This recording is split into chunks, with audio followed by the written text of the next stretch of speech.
नमस्कार मित्रांनो, 4 नोव्हेंबरला जे पेपर झाले त्या पेपरमधील प्रत्येक शिफ्टमध्ये कमीत कमी 2 प्रश्न हे महाराष्ट्राची आर्थिक पाहणी आणि महाराष्ट्राचा अर्थसंकल्प याच्यावरती विचारले जात होते. आणि TCSच्या जर मनात आलं तर पुढे जाऊन चॅरिटी इन्स्पेक्टर या पदासाठी कदाचित ते भारताचा अर्थसंकल्प आणि भारताची आर्थिक पाहणी याच्यावरती देखील प्रश्न विचारू शकतात.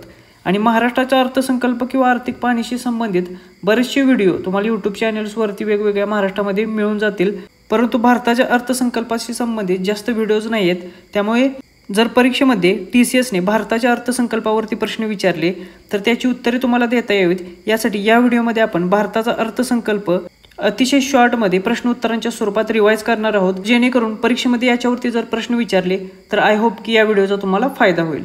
चला तर मग सुरू करूया. प्रश्न क्रमांक 1, संसदेत केंद्रीय अर्थसंकल्प 2025-26 कोणी सादर केला? तर आपल्याला माहीत आहे की केंद्रीय अर्थसंकल्प जो असतो तो भारताच्या अर्थमंत्री सादर करतात आणि त्या आहेत निर्मला सीतारामन या. त्यामुळे त्यांनीच 2025-26चा अर्थसंकल्प सादर केलेला आहे. त्यामुळे पर्याय क्रमांक 2 हे याचे योग्य उत्तर असेल. आता निर्मला सीतारामन यांनी हा जो अर्थसंकल्प मांडला तो त्यांचा 8वा अर्थसंकल्प आहे. आता परीक्षेमध्ये तुम्हाला याच्यावरती प्रश्न येऊ शकतो. त्याचबरोबर सर्वात जास्त वेळा अर्थसंकल्प कोणी मांडलेला आहे असा देखील प्रश्न विचारला जाऊ शकतो. तर सर्वात जास्त वेळा म्हणजेच एकूण 10 वेळा अर्थसंकल्प मांडलेला आहे मोरारजी देसाई यांनी. त्यामुळे हे देखील लक्षात ठेवा. हे देखील out of the box question जर आला तर हे तुम्हाला माहीत असणं आवश्यक आहे. त्याचबरोबर भारतीय संविधानामध्ये कोणत्या आर्टिकलमध्ये बजेटची तरतूद आहे असा जर प्रश्न आला तर त्याचे उत्तर असेल कलम 112. कलम 112 मध्ये वार्षिक वित्तीय विवरणपत्र ज्याला आपण बजेट असं म्हणतो त्याची तरतूद आहे. क्वेश्चन नंबर 2, संसदेच्या बजेट 2025-26 मध्ये किती विकासाचे इंजिन ओळखले गेलेले आहेत? तर विकासाचे इंजिन एकूण 4 सांगितले गेलेले आहेत. आता ते कोणकोणते आहेत ते देखील तुम्हाला माहीत असणं आवश्यक आहे. तर भारतीय अर्थसंकल्प 2025-26 नुसार पहिले विकासाचे इंजिन आहे ॲग्रिकल्चर. त्यानंतर दुसरे विकासाचे इंजिन सांगितलेले आहे मायक्रो स्मॉल मीडियम एंटरप्राइजेस. त्यानंतर तिसरे विकासाचे इंजिन सांगितलेले आहे इन्व्हेस्टमेंट म्हणून. आणि चौथे विकासाचे इंजिन सांगितलेले आहे एक्सपोर्ट्स म्हणजे निर्यात. तर कृषी, लघु, लहान आणि मीडियम किंवा मध्यम उपक्रम, त्याच्यानंतर गुंतवणूक आणि निर्यात हे 4 विकासाची इंजिने सांगितलेले आहेत. प्रश्न क्रमांक 3, संसदेच्या बजेट 2025-26ची थीम काय आहे? तर संसदेच्या 2025-26चे जे बजेट होते त्याची थीम होती सबका विकास ही. त्यामुळे पर्याय क्रमांक 1 हे या प्रश्नाचे योग्य उत्तर आहे. ही इन्फॉर्मेशन परीक्षेच्या दृष्टिकोनातून खूप महत्त्वाची आहे. प्रश्न क्रमांक 4, संसदेच्या बजेट 2025-26 मध्ये विकासात्मक उपाय ज्याला आपण डेव्हलपमेंट मेजर्स म्हणतो त्यासाठी कोणत्या गटांवरती लक्ष केंद्रित करतात? तर 2025-26च्या बजेटनुसार 4 गटांवर लक्ष केंद्रित करण्यात आलेले आहे. आणि ते गट आहेत गरीब, युवा, अन्नदाता आणि महिला. त्यामुळे पर्याय क्रमांक 3 हे या प्रश्नाचे योग्य उत्तर असेल. प्रश्न क्रमांक 5, बजेट 2025-26 अंतर्गत प्रधानमंत्री धनधान्य कृषी योजनेअंतर्गत किती कमी शेती उत्पादनक्षम जिल्ह्यांचा समावेश केला जाईल? तर प्रधानमंत्री धनधान्य कृषी योजना जी आहे या योजनेच्या अंतर्गत ज्या जिल्ह्यांची उत्पादन क्षमता शेतीमध्ये कमी आहे अशा एकूण 100 जिल्ह्यांचा समावेश यामध्ये केला जाणार आहे. त्यामुळे पर्याय क्रमांक 3 हे याचे योग्य उत्तर असेल. आता या जिल्ह्यांचा समावेश केल्याने काय फायदा होणार आहे? तर 1.7 कोटी जे शेतकरी आहेत त्यांना याचा फायदा होणार आहे. त्यामुळे हा आकडा देखील लक्षात ठेवा. प्रश्न क्रमांक 6, संसदेच्या बजेट 2025-26 मध्ये जाहीर केलेल्या डाळींमध्ये आत्मनिर्भरता म्हणजेच आत्मनिर्भरता इन पल्सेस ही एक मोहीम लॉन्च करण्यात आलेली आहे आणि यामध्ये कोणत्या डाळींवर लक्ष केंद्रित केलेले आहे तर डाळींमध्ये आत्मनिर्भरता किंवा आत्मनिर्भरता इन पल्सेस या मोहिमेच्या अंतर्गत तूर डाळ, उडीद डाळ आणि मसूर डाळ या 3 डाळींवरती लक्ष केंद्रित केलेले आहे. त्यामुळे पर्याय क्रमांक 1 हे याचे योग्य उत्तर असेल. त्याचबरोबर ही जी मोहीम आहे आत्मनिर्भरता इन पल्सेस ही 6 वर्षांसाठी राबवली जाईल.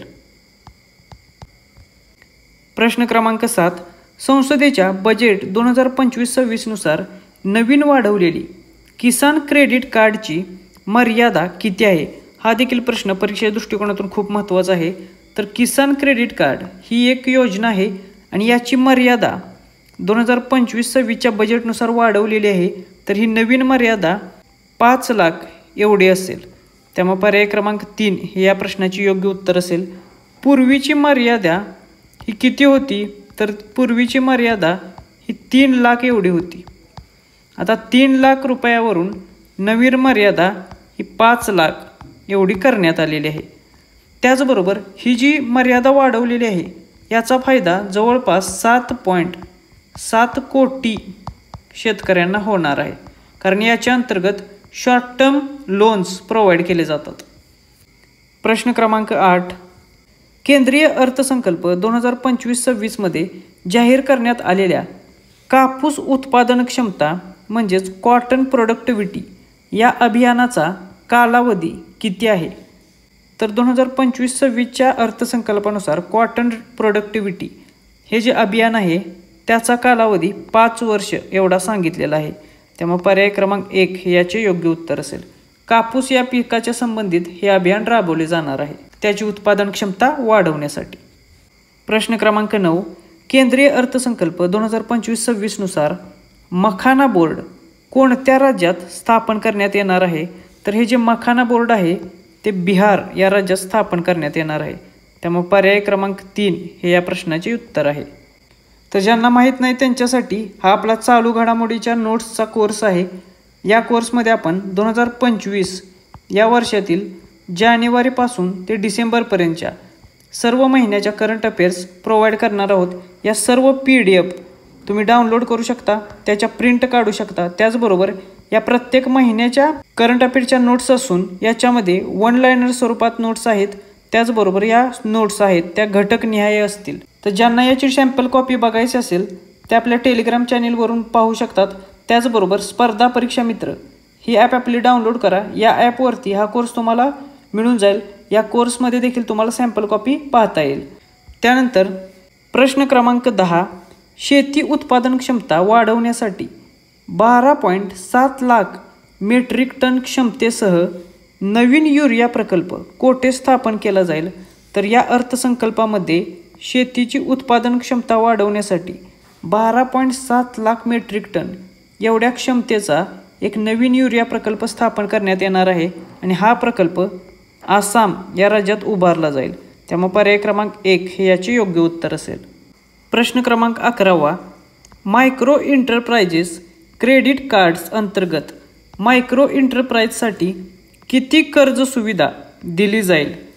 तर जे काही लघु उपक्रम आहेत त्यांच्यासाठी क्रेडिट कार्ड्स ही एक योजना राबवण्यात येणार आहे आणि याच्या अंतर्गत त्या लघु उपक्रमांसाठी जी कर्ज सुविधा दिली जाणार आहे ते असेल 5 लाख एवढी.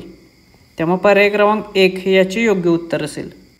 प्रश्न क्रमांक 12 संसदेच्या बजेट 2025-26 नुसार MSME उद्योगांसाठी नवीन कर्ज हमी कव्हर किती आहे? तर 2025च्या अर्थसंकल्पाअंतर्गत मायक्रो स्मॉल आणि मीडियम जे एंटरप्राइजेस आहेत किंवा उपक्रम आहेत त्यांच्यासाठी क्रेडिट गॅरंटी कव्हर योजना राबवण्यात येणार आहे. त्याला नवीन कर्ज हमी कव्हर असं देखील म्हटलं जाईल मराठीमध्ये. तर याच्यासाठी जे लिमिट होतं ते पूर्वी 5 कोटीचं होतं. 5 कोटी कर्ज हमी कव्हर दिलं जायचं पूर्वी, तर ते वाढवून आता 10 कोटी एवढं केलेलं आहे. त्यामुळे पर्याय क्रमांक 4 हे याचे योग्य उत्तर असेल. याच्यामुळं काय होईल तर जे काही MSME आहेत त्यांचा कमी रिस्कवरती जास्तीत जास्त लोनचा ॲक्सेस त्यांना मिळेल. आता या व्हिडिओमध्ये आपण बऱ्याचशा गोष्टी या तोंडी सांगणार आहोत, कारण प्रत्येक गोष्ट जर इथं लिहित बसलो तर तेवढा वेळ आपल्याला पुरणार नाही आणि कमीत कमी वेळेमध्ये भारताच्या अर्थसंकल्पाची रिव्हिजन तुमचं होणे अपेक्षित आहे. आणि तसं पण या व्हिडिओला तुम्ही जास्त वेळ देणं अपेक्षित नाही आहे. परीक्षेच्या आदल्या रात्री एकदा जरी हा व्हिडिओ तुम्ही बघितला किंवा डोळ्याखालून घातला तरी ने पाहिजे, कारण परीक्षेत जर याच्यावरती प्रश्न आला तर असं नको व्हायला की तुम्ही त्याचा अभ्यासच केला नव्हता. त्यानंतर प्रश्न क्रमांक 13, केंद्रीय अर्थसंकल्प 2025-26 नुसार चामडे आणि पादत्राणी योजना अंतर्गत म्हणजेच लेदर अँड फुटवेअर या योजनेअंतर्गत अपेक्षित रोजगार निर्मिती किती आहे? तर या अर्थसंकल्पानुसार एक नवीन योजना राबवण्यात येणार आहे. तिचं नाव असेल चामडे आणि पादत्राणी योजना आणि याच्या अंतर्गत जी अपेक्षित रोजगार निर्मिती आहे ती आहे 22 लाख एवढी. त्यामुळे पर्याय क्रमांक 1 हे याचे योग्य उत्तर असेल. प्रश्न क्रमांक 14, संसदेच्या बजेट 2025-26 नुसार राष्ट्रीय अन्न तंत्रज्ञान संस्था म्हणजेच national Institute of Food technology कुठे स्थापन केली जाईल? तर हा देखील प्रश्न परीक्षेच्या दृष्टिकोनातून खूप महत्त्वाचा आहे. ही जी संस्था आहे राष्ट्रीय अन्न तंत्रज्ञान संस्था किंवा National Institute of Food Technology ही संस्था बिहार या राज्यात स्थापन करण्यात येणार आहे. त्यामुळे पर्याय क्रमांक 1 हे याचे योग्य उत्तर असेल. आता या संस्था स्थापन करण्यामागे उद्देश काय आहे? तर जे काही फार्मर्स आहेत किंवा शेतकरी आहेत त्यांचे इन्कम वाढवणे हा याच्या मागचा हेतू आहे. हा हेतू देखील लक्षात ठेवा. प्रश्न क्रमांक 15, संसदेच्या बजेट 2025-26 नुसार 5 वर्षात 5 IITsमध्ये किती जागा वाढवल्या जातील? तर या बजेटनुसार 2025-26 पासून पुढच्या 5 वर्षामध्ये एकूण 5 IITsमध्ये एकूण मिळून 6500 एवढ्या जागा वाढवल्या जाणार आहेत. त्यामुळे पर्याय क्रमांक 1 हे याचे योग्य उत्तर असेल. याचा उपयोग काय होणार आहे? तर जे काही टेक्निकल एज्युकेशन असेल त्याच्यामध्ये भारताची कॅपॅसिटी किंवा क्षमता वाढण्यास मदत होईल. त्याचबरोबर ह्या ज्या 5 IIT आहेत त्या कोणत्या आहेत त्या देखील तुम्हाला माहीत असणं आवश्यक आहे. पहिली असेल भिलईची, दुसरी IIT असेल धारवाडची IIT धारवाड, तिसरी IIT असेल IIT जम्मू, चौथी IIT असेल पलक्कडची IIT पलक्कड आणि 5वी IIT असेल IIT तिरुपती.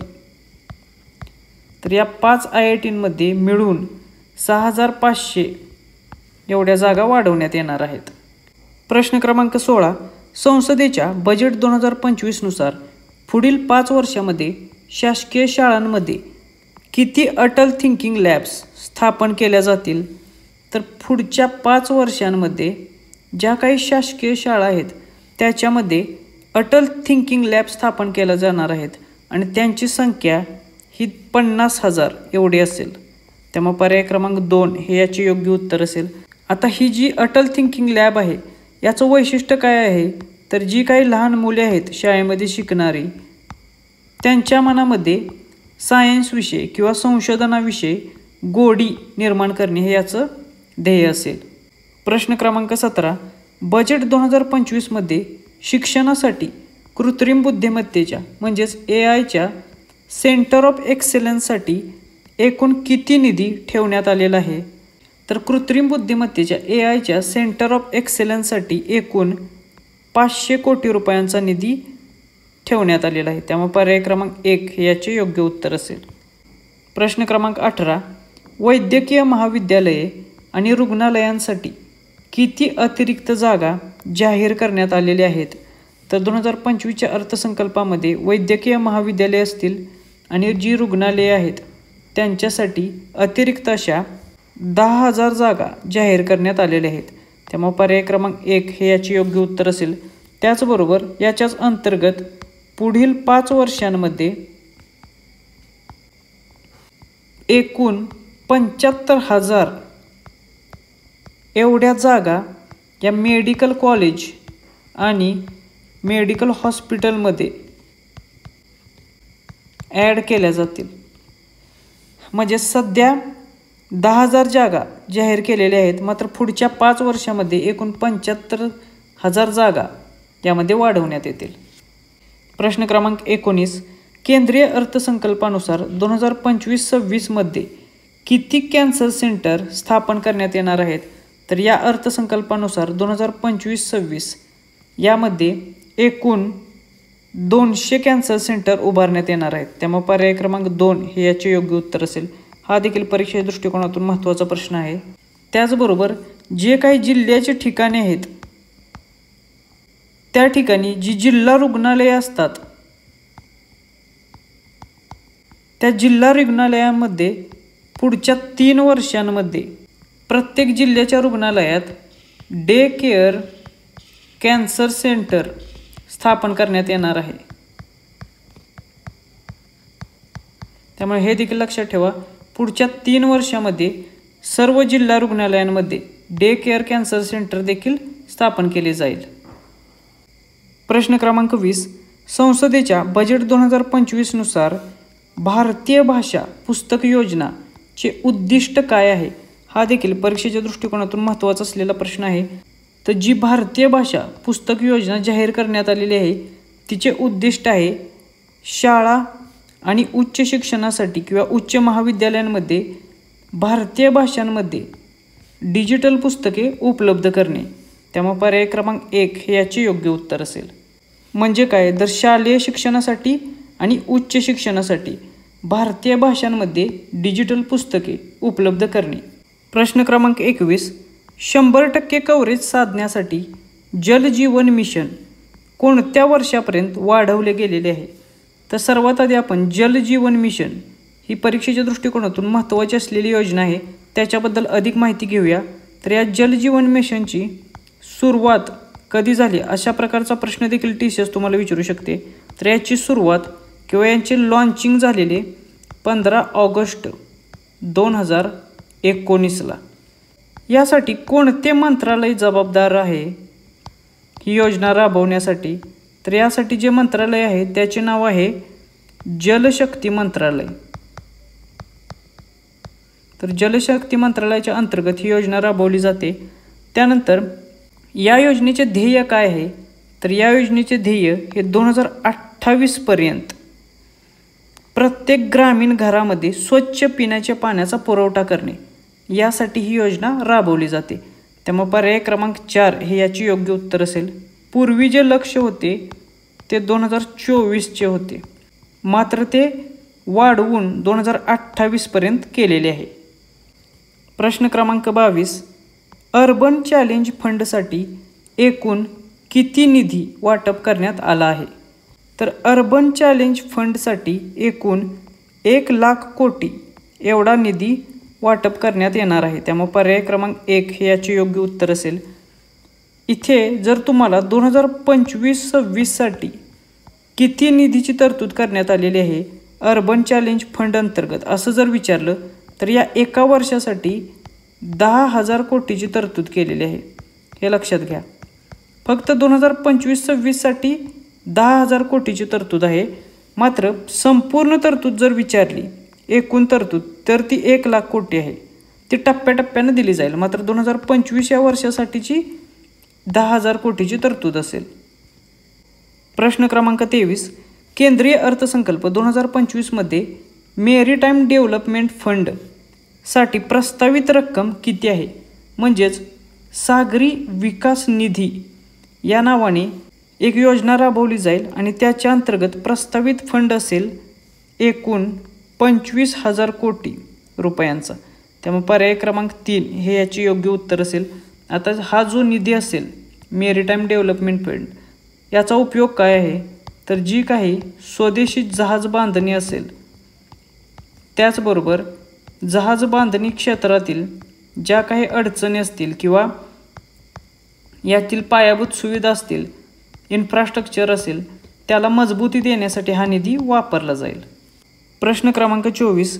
केंद्रीय अर्थसंकल्प 2025 नुसार न्यूक्लिअर एनर्जी मिशन फॉर विकसित भारतसाठी प्रस्तावित रक्कम किती आहे? तर न्यूक्लिअर एनर्जी मिशन फॉर विकसित भारत ही एक नवीन योजना केंद्रीय अर्थसंकल्प 2025 नुसार सुरू होणार आहे आणि याच्यासाठी जी प्रस्तावित रक्कम आहे ती आहे 20,000 कोटी रुपयांची. त्यामुळे पर्याय क्रमांक 1 हे याचे योग्य उत्तर आहे. प्रश्न क्रमांक 25. प्रादेशिक कनेक्टिव्हिटी वाढवण्यासाठी उडान या योजनेअंतर्गत किती नवीन ठिकाणे लक्षित करण्यात आलेली आहे? तर उडान ही देखील योजना परीक्षेच्या दृष्टिकोनातून महत्त्वाची आहे आणि याच्या अंतर्गत रिजनल कनेक्टिव्हिटी, देशांतर्गत कनेक्टिव्हिटी वाढवण्यासाठी नवीन अशी, इथे पर्यायच नाही आहे, पण 120 एवढी ठिकाणे लक्षित करण्यात आलेली आहेत. पर्याय चुकलेला आहे. हे 120 हे योग्य उत्तर आहे, लक्षात ठेवा. आणि याच्या अंतर्गत काय करण्यात येणार आहे? तर ह्या प्रादेशिक कनेक्टिव्हिटी वाढवल्यानंतर उडान या योजनेच्या अंतर्गत पुढच्या 10 वर्षात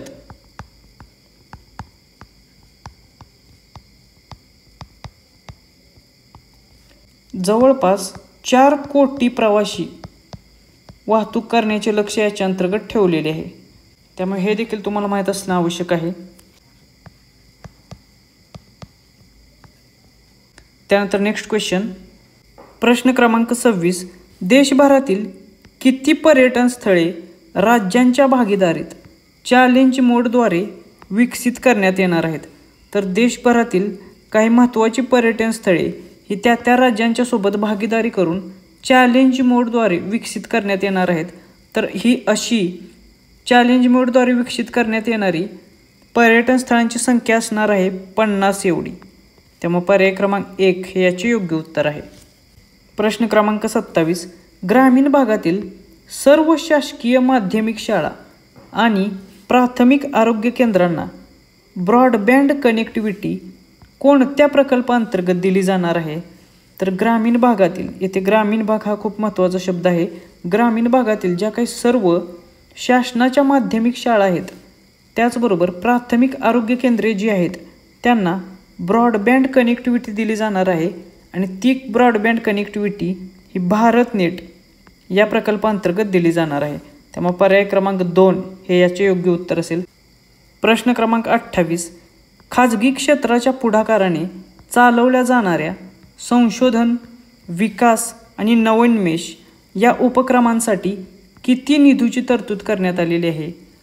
तर प्रायव्हेट इंडस्ट्री किंवा प्रायव्हेट सेक्टरमधले जे काही उद्योग आहेत त्यांच्या पुढाकाराने जे चालवले जाणाऱ्या संशोधन असेल म्हणजेच रिसर्च असेल, विकास म्हणजे डेव्हलपमेंट असेल आणि नवोन्मेष असेल किंवा ज्याला आपण इनोव्हेशन म्हणतो, अशा उपक्रमांसाठी एकूण 20,000 कोटी रुपयांच्या निधीची तरतूद करण्यात येणार आहे.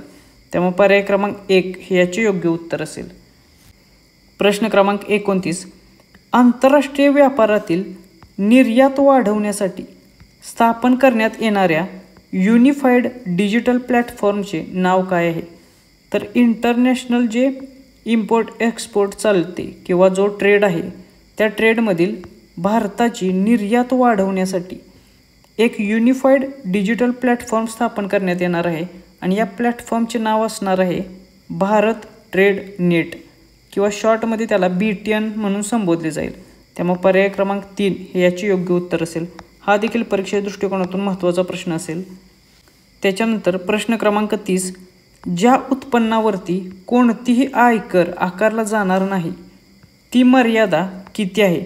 हा प्रश्न खूप VIMP आहे. हा प्रश्न परीक्षेत विचारला जाण्याची शक्यता खूप जास्त आहे.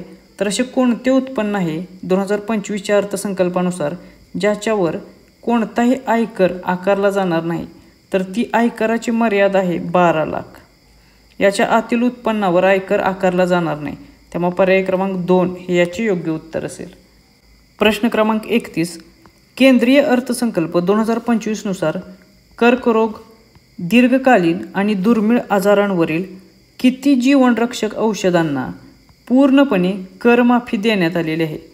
तर जो केंद्रीय अर्थसंकल्प 2025चा फेब्रुवारीमध्ये जाहीर झाला त्याच्या अंतर्गत कर्करोग असेल, त्याचबरोबर जे काही दीर्घकालीन आजार असतील ते आणि दुर्मिळ आजार जे आहेत त्यांच्यासाठी एकूण 36 प्रकारची जीवनरक्षक औषधे आहेत. म्हणजे या रोगांसाठी आवश्यक असलेली औषधे आहेत त्या 36 औषधांना करमाफी करण्यात आलेली आहे. त्यामुळे पर्याय क्रमांक 1 हे याचे योग्य उत्तर असेल. आणि याच्या अंतर्गत करमाफी म्हणजे काय? तर जी बेसिक कस्टम ड्युटी आहे ती कस्टम ड्युटी माफ करण्यात आलेली आहे, त्यामुळे हे लक्षात ठेवा.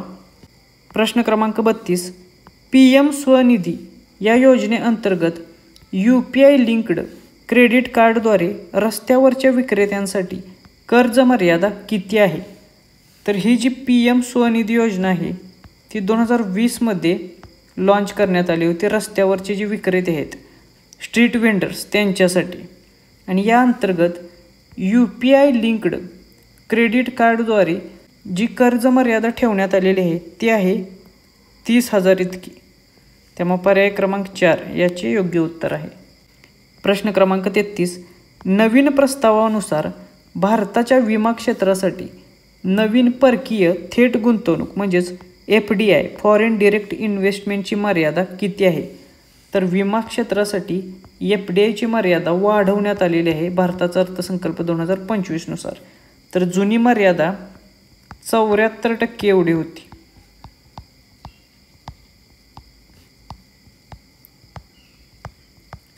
तर ही 74%ची जुनी मर्यादा वाढवण्यात येत असून ही सध्या 100% करण्याची घोषणा केलेली आहे. त्यामुळे पर्याय क्रमांक 4 हे याचे योग्य उत्तर असेल.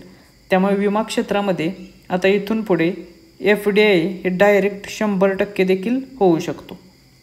प्रश्न क्रमांक 34, पायाभूत सुविधांच्या क्षेत्रातील कॉर्पोरेट बॉन्डसाठी अंशतः कर्ज हमी योजना ही कोणती संस्था उभारेल? तर पायाभूत सुविधा म्हणजे इन्फ्रास्ट्रक्चरच्या क्षेत्रामध्ये कॉर्पोरेट बॉन्डसाठी पार्शियल क्रेडिट गॅरंटी स्कीम या नावाची योजना National Bank for Financing and Infrastructure Development ही संस्था उभारणार आहे. त्यामुळे पर्याय क्रमांक 1 हे याचे योग्य उत्तर असेल. याचा लॉंग फॉर्म देखील तुम्हाला माहीत असणं आवश्यक आहे. तर national Bank for financing infrastructure and development म्हणून NABFID हा शॉर्ट फॉर्म वापरला जातो. तर ही संस्था अशा प्रकारे इन्फ्रास्ट्रक्चरच्या क्षेत्रात काम करते. प्रश्न क्रमांक 35, स्वयंसहायता गट म्हणजेच सेल्फ हेल्प ग्रुपसाठी सदस्य आणि ग्रामीण भागातील लोकांना सुलभ कर्ज प्रवेश मिळावा यासाठी ग्रामीण क्रेडिट स्कोअर प्रणाली कोणती संस्था तयार करणार आहे? तर 2025च्या अर्थसंकल्पांतर्गत जे काही सेल्फ हेल्प ग्रुप आहेत त्याचे सदस्य आणि ग्रामीण भागातील जी लोक आहेत त्या लोकांना लोनचा इझी ॲक्सेस म्हणजे सुलभ कर्ज प्रवेश मिळावा यासाठी ग्रामीण क्रेडिट स्कोअर या नावाची एक प्रणाली उभारली जाणार आहे. आणि ही कर्ज प्रणाली सार्वजनिक क्षेत्रातील बँकांच्या अंतर्गत उभारली जाणार आहे म्हणजेच पब्लिक सेक्टर बँक्स. त्यामुळे पर्याय क्रमांक 3 हे याचे योग्य उत्तर आहे. आता आपण 2025-26साठी जे अर्थसंकल्पीय अंदाज सांगितलेले आहेत ते बघणार आहेत. कारण TCSला सध्या काय झालं आहे माहीत नाही आहे, पण MPSCच्या मेन्सला ज्या प्रकारचे प्रश्न असायला हवेत ते प्रश्न तुम्हाला सध्या ते विचारत आहेत. आणि त्यांची अपेक्षा अशी आहे की फॅक्च्युअल डेटा देखील मुलांचा पाठ असला पाहिजे. पण ॲटलिस्ट तुमचे हे सर्व आकडे डोळ्याखालून जावेत म्हणून याच्यासाठी मी हे कवर करत आहे. पण एकदा हे डोळ्याखालून गेले की गेसवर्क करायला सुद्धा सोपं जाईल तुम्हाला. तर कर्जाव्यतिरिक्त एकूण प्राप्ती जी सांगितलेली आहेत म्हणजे कर्ज वगळून एकूण प्राप्ती जी भारत सरकारला होणार आहे ती असणार आहे 34.96 लाख कोटी रुपयांची. त्याच्यानंतर भारताचा एकूण खर्च जो सरकारचा असणार आहे तो असेल 50.65 लाख कोटी एवढा. त्याच्यानंतर निव्वळ कर प्राप्तीचा अंदाज किती सांगितलेला आहे तर तो आहे 28.37 लाख कोटी एवढा. त्याच्यानंतर सगळ्यात महत्त्वाची गोष्ट म्हणजे राजकोषीय तुटीचा अंदाज. तर राजकोषीय तुटीचा अंदाज हा GDPच्या 4.4% इतका सांगितलेला आहे. हा तुम्हाला पाठ असणं अपेक्षित आहे, याच्यावरती 100% प्रश्न येऊ शकतो. त्याच्यानंतर एकूण बाजारातून जी कर्ज घेतलेली आहेत ती म्हणजे ग्रॉस मार्केट बॉरोविंग्स जी आहेत ती असणार आहेत 14.82 लाख कोटींची. तर ही काही फॅक्च्युअल डाटा आहे तो एकदा बघून घ्या. त्या अशा प्रकारचे प्रश्न सध्या विचारत आहेत. त्याच्यानंतर रुपी कम्स फ्रॉम म्हणजे पैसा कसा मिळतोय हे देखील चार्ट तुम्हाला माहीत असणं आवश्यक आहे. तर सर्वाधिक म्हणजे 24% एवढा पैसा हा बॉरोविंग्स आणि अदर लायबिलिटीज म्हणजेच कर्जांपासून आणि इतर गोष्टींपासून उभारला जात आहे. त्याच्यानंतर दुसऱ्या नंबरला जे आहे 22% एवढा पैसा इन्कम टॅक्सपासून उभारला जात आहे किंवा मिळत आहे आणि 18% एवढा पैसा हा GST आणि अदर टॅक्सेसपासून मिळत आहे. तर बाकीचे जे काय आहे ते देखील तुम्ही एकदा बघून घ्या. त्याच्यानंतर रुपी गोज टू म्हणजे रुपया कसा खर्च होत आहे. तर खर्च कसा होत आहे सर्वाधिक, तर सर्वाधिक खर्च म्हणजेच 22% एवढा खर्च स्टेटचा शेअर टॅक्स आणि ड्युटीजमधला देण्यामध्ये खर्च होत आहे. म्हणजे 22% एवढा पैसा राज्यांना टॅक्स आणि इतर ड्युटीजसाठी तो दिला जात आहे. त्याच्यानंतर 20% एवढा पैसा हा इंटरेस्ट पेमेंटवरती दिला जात आहे. बाकी कोणत्या कोणत्या गोष्टीवर किती टक्के खर्च होत आहे ते देखील तुम्ही बघून घ्या, जस्ट ओव्हरलुक करा एकदा. त्याच्यानंतर हा एक महत्त्वाचा चार्ट आहे की 2025-26चे जे बजेट किंवा अर्थसंकल्प सांगितलेला आहे त्याच्यामध्ये डिफेन्सवरती किती खर्च होत आहे, तर 6,81,210 कोटी एवढा पैसा डिफेन्सवरती भारत खर्च करत आहे. त्याच्यानंतर एज्युकेशनवरती किती खर्च करत आहे, तर एज्युकेशनवरती भारत 1,28,650 कोटी एवढा खर्च करत आहे. तर हे काही महत्त्वाचे कॅटेगरीज आहेत किंवा मिनिस्ट्रीज आहेत आणि त्याच्यावाईज कसा पैसा खर्च होत आहे ते इथं दिलेलं आहे.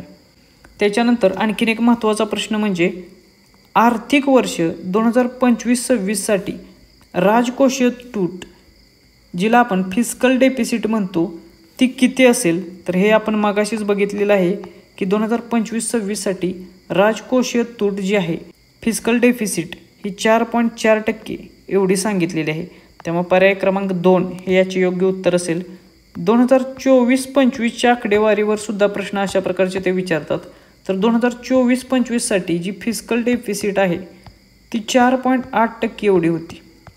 तर 2025-26साठी जी फिस्कल डेफिसिट असेल ती 4.4% असेल असे सांगितलेलं आहे या अर्थसंकल्पात. त्यामुळे दोन्ही आकडे लक्षात ठेवा, ते कोणत्याही वर्षावरती प्रश्न विचारतील. तर अशा प्रकारे आपण एकदम शॉर्टमध्ये क्विकमध्ये 2025चा जो अर्थसंकल्प होता निर्मला सीतारामन यांनी मांडलेला तो रिवाईज केलेला आहे. जर परीक्षेमध्ये याच्यावरती प्रश्न विचारला भारताच्या अर्थसंकल्पावरती तर आय होप की या व्हिडिओचा तुम्हाला 100% फायदा होईल. आता अजून एक महत्त्वाची गोष्ट म्हणजे परीक्षेत महाराष्ट्राचा अर्थसंकल्प आणि महाराष्ट्राची आर्थिक पाहणी याच्यावरती प्रश्न विचारले जात आहेत. तर जो काही बजेट आणि सर्वे आहे तो महाराष्ट्राचा व्यवस्थित करा. त्याचे भरपूर सारे व्हिडिओ लेक्चर्स यूट्यूबवरती अवेलेबल आहेत, ते व्यवस्थित बघा, क्विक रिव्हिजन करण्याचा प्रयत्न करा. त्याचबरोबर महाराष्ट्राचा सर्वे आणि भारताचा सर्वे असा कंपॅरेटिव्ह स्टडी करा. म्हणजे याच्यातून तुमच्या भूगोलाचा देखील अभ्यास होईल, इकॉनॉमीचा देखील अभ्यास होईल आणि सर्वेचा देखील अभ्यास होईल.